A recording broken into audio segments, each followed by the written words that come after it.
দেখো বন্ধুরা আমার পুরোপুরি রেডি হয়ে গেছে। চলো তোমাদেরকে দেখাচ্ছি। দেখো, আর এই দেখো আমার বিরিয়ানিটা পুরো রেডি হয়েছে। দেখো কত সুন্দর লাগছে। আর আমার মনার আজকে বার্থডেতে আজকে বিরিয়ানি করা হলো, দেখতেই পাচ্ছ।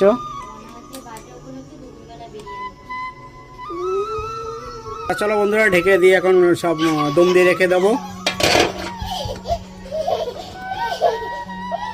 আমি রান্নার দিকে চলে এসেছি, আর এদিকে দেখো সব কেটে করে সব পরিষ্কার করে রাখা হয়ে গেছে। আর এদিকে দেখো মাংসটা কেটে পরিষ্কার করে রেখেছি।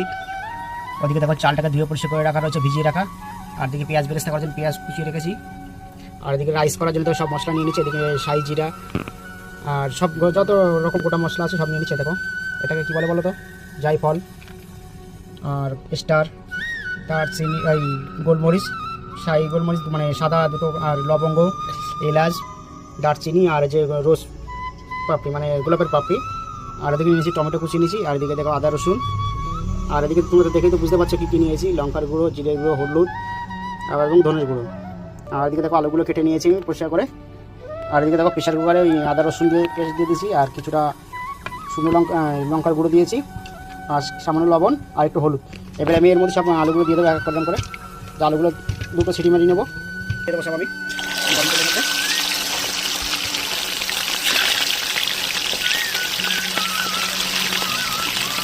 করে দিয়ে সব করে আমি ভালো করে ভেজে নেবো।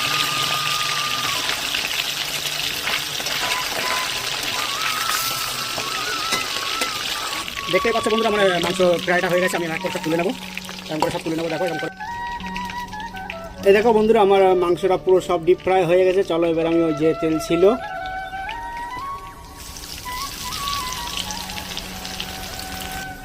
দেখো বন্ধুরা আমার পেঁয়াজ বেরেস্তাটা হয়ে গেছে। আমি এখন নামিয়ে নেব,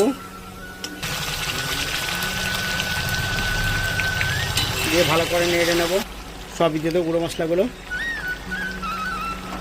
দিয়ে আমি ভালো করে নেড়ে দেবো, বিরিয়ানি করবো, তোমরা দেখতেই পাবে। মাংসগুলো সব আমি দিয়ে নিয়েছি এর মধ্যে। এবার এক করে মশলাগুলোর মধ্যে দেবো। দেখতেই পাচ্ছ বন্ধুরা মশলাগুলো সব আমি উপর থেকে দিয়ে দিলাম এমন করে।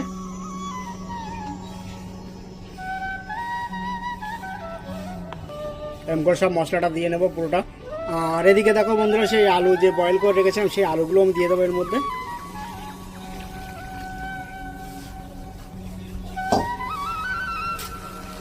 সব উপকরণগুলো সব একবারে দিয়ে দেবো জলের মধ্যে।